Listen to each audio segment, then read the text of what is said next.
माँ, ये सब क्या है? तुमने मेरी शादी तय कर दी और मुझे बताना जरूरी भी नहीं समझा। हर चीज तुझसे पूछ के तय नहीं करूंगी। तुम्हारे पिताजी के दोस्त की बेटी है। बचपन में ही उन्होंने अपनी दोस्ती को मजबूत करने के लिए तुम्हारी शादी तय कर दी थी। अब जब सही समय आ गया है, इसीलिए उन लोगों को एक दो रस्म के लिए बुला लिया है घर में। माँ, आपने सीधे रस्म के लिए बुला लिया। एक बार भी नहीं सोचा कि यदि मैं किसी से प्यार करता हूँ तो। देखो, सब कुछ तय है। तुम कल मेहमानों के सामने कोई नाटक मत करना। माँ की बात सुनकर अनिमेष गुस्से से अपने कमरे में चला गया और फोन पर किसी से बात करने लगा। फोन पर बात करते करते उसके चेहरे पर चमक आ गई। अगले दिन सब मेहमान उनके घर आ चुके थे, मगर लड़की घूंघट किए बैठी थी। ये बात अनिमेष और उसकी माँ उषा जी को बहुत अजीब लगी। अरे ये क्या, तुमने मुंह क्यों ढक रखा है? अपना चेहरा तो दिखाओ बेटी। अरे भाभी जी, वो थोड़ी सी शर्मीली है। अभी आप लोगों को जानती नहीं है ना, इसीलिए शर्मा रही है। शादी के बाद सब ठीक हो जाएगा। उनका ये तर्क उषा जी को कुछ समझ में नहीं आया, मगर अपने पति के वादे को पूरा करने से उन्होंने ज्यादा सवाल जवाब किए बिना शादी करवा दी। मगर शादी की रात ही अनिमेष गुस्सा होते हुए बोला, माँ, तुमने मेरी बात नहीं मानी ना। देखो, हमारे साथ धोखा हुआ है। धोखा? कैसा धोखा? अरे लड़की के पूरे चेहरे पर दाने दाने हैं। बहुत ही गंदी लग रही है। गंदी लग रही है? क्या कह रहा है तू? जरा मैं भी तो जाकर देखूं। उषा जी उस लड़की को जाकर देखने लगी। उसके दाग वाले चेहरे को देखकर वो भी गुस्से में बोली, अच्छा, तो ये है तुम्हारे संस्कार, इसीलिए तुम लोगों ने चेहरा नहीं बताया था। ये तो सरासर धोखा है रूपिका। आई एम सॉरी, मैं आप लोगों को सब कुछ सच बताना चाहती थी, मगर मेरे घर वाले तैयार नहीं हुए। मेरी कोई गलती नहीं है। आप फिक्र ना करें, ये परमानेंट नहीं है, इनका इलाज चल रहा है। कुछ ही दिनों में ये ठीक हो जाएंगे। धीरे धीरे लड़की की मीठी आवाज, बोलने के लहजे और काम काज के तरीके से उसने उषा जी के दिल को तो पिघला दिया। मगर अनिमेष अभी भी नाराज था। उसकी ऑफिस की छुट्टी वाले दिन उषा जी बोली, बेटा, जो कुछ भी हुआ उसे भूल जा। अब वो तेरी पत्नी है, इस घर की बहू। उसके साथ अच्छे से रहकर चेहरे की सुंदरता का क्या है? आज है कल नहीं, मगर वो लड़की मन से सुंदर है बेटा।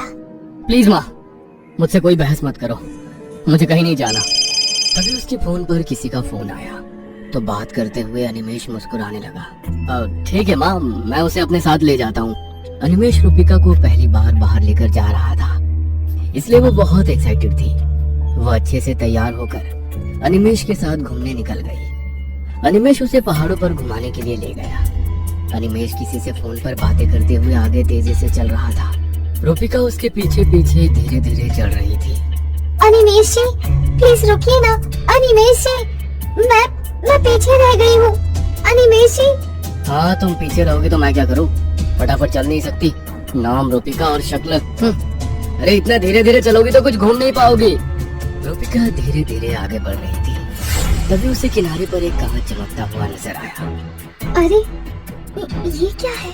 कहते हुए उसने उस कांच को उठाया तो उसमें उसे किसी और का अक्स नजर आया। वो हैरान हो गई, मगर जैसे ही उसने दोबारा देखा तो उसी का, मगर वो अक्स कांच पर कुछ ऐसे हिल रहा था मानो वो अक्स कांच पर ना होकर पानी पर हो। कितना अजीब सा कांच है, मगर दिख तो सुंदर रहा है। इसे अपने पास रख लेती हूँ। कहते हुए उसने उस कांच को अपने पास रख लिया, मगर तब तक अनिमेष काफी दूर चला गया था। रूपिका तेजी से कदम बढ़ाते हुए कुछ ही पल में उसके पास पहुंच चुकी थी। रूपिका को खुद हैरानी हो रही थी कि वो इतनी जल्दी कैसे चल पाई। अरे तुम तो काफी पीछे रह गई थी, अचानक से यहाँ कैसे? तभी एक लड़की वहां आई और अनिमेष की गले लगकर खुश हो गई और फिर उसने हिराकत भरी नजरों से रूपिका की ओर देखा। फिर उन्होंने आंखों ही आंखों में कुछ बात करी और वो लोग रूपिका के साथ आगे चलने लगे। पहाड़ की चोटी पर पहुंचने के बाद, जहाँ पर बहुत कम लोग थे, वहाँ से उन्होंने सेल्फी खींचने के बहाने रूपिका को धक्का दे दिया। चलो, जान छूटी। अब हमारे मोबाइल में भी प्रूफ है कि हम सेल्फी खींच रहे थे जब ये हादसा हुआ।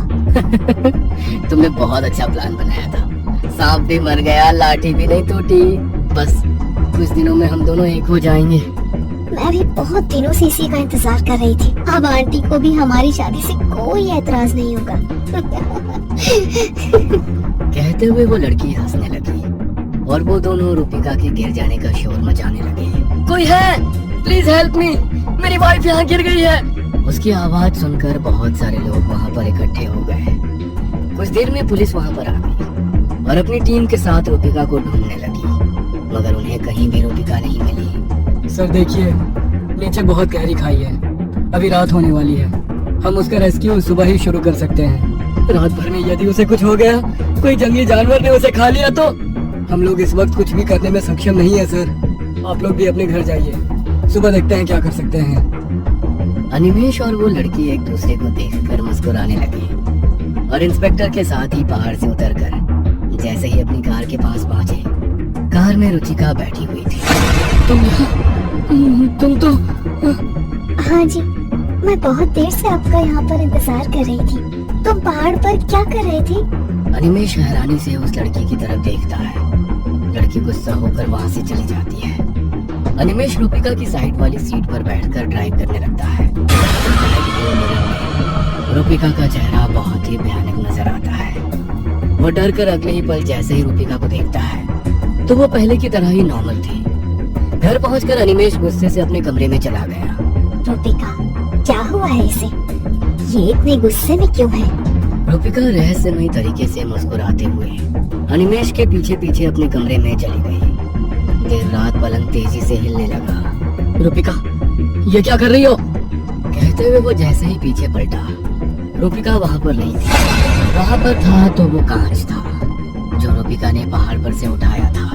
ये कांच, ये यहाँ कहाँ से आया और ये इतना अजीब सा क्यों है? जैसे ही अनिमेश ने उस कांच को उठाया, एक बहुत ही भयानक सी आकृति उसमें नजर आ रही थी।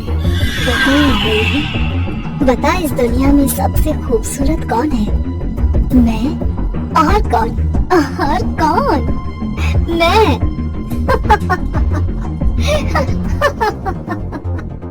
कहते हुए वो जोर जोर से हंसने लगी। अनिमेश ने उस भयानक आकृति को देखकर उस कांच को फेंक दिया। जैसे ही उसने कांच को फेंका, उसमें से धुआं निकलकर बाहर आया और उसने एक औरत का रूप ले लिया।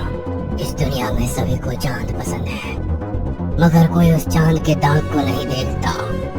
जब ईश्वर ने उस चांद में भी दाग बनाए हैं, तो इंसान की क्या औकात है।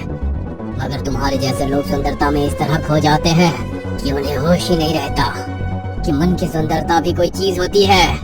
अब तुम भी बहुत सुंदर हो जाओगे, बिल्कुल मेरी तरह। कहते हुए उस साई ने अनिमेश का हाथ पकड़ा तो उसके पूरे शरीर पर दाने दाने हो गए। उसमें से रक्त और मवाद बह रहा था। नहीं, ये नहीं हो सकता। तुम मेरे साथ ऐसा कुछ नहीं करोगी। इससे अच्छा कि तुम मुझे मार दो। गुरु, इंसान का मजाक उड़ाने वाले हर व्यक्ति के साथ ऐसा ही होगा। अब ना ही तू जी पाएगा और ना ही मर पाएगा। बोलते हुए वो साया फिर से उस कांच में समा गया। बता है आईना, बता इस दुनिया में सबसे सुंदर कौन? मैं। और कौन? मैं। और कौन? कहीं आप भी तो सुंदरता को चाहने वालों में से तो नहीं है?